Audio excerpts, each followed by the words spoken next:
Hello, how to create a chart in Microsoft Excel.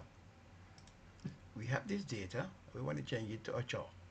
Highlight your data, go to insert, and from the chart, choose any type of the charts you want it here. Here we have like a column, we have a pie, we have a line, choose depends on the question. Simple way you're going to use the line or the bars. So we're going to choose on the bar. We choose the first one here, and directly we can see that the data has been changed to a chart. From here you can control your chart by giving any type of elements, such as for the chart title. So you can give the title here, depends on the question.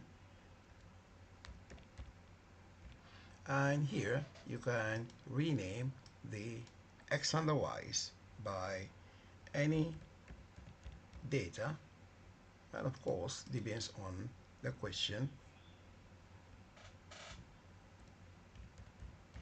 And everything can be controlled from here by showing even the legend, don't show the legend, and even to show the data label. That means this data is going to appear on the bars here. And we're done. Have a good time and bye bye. This is Mr. Maran.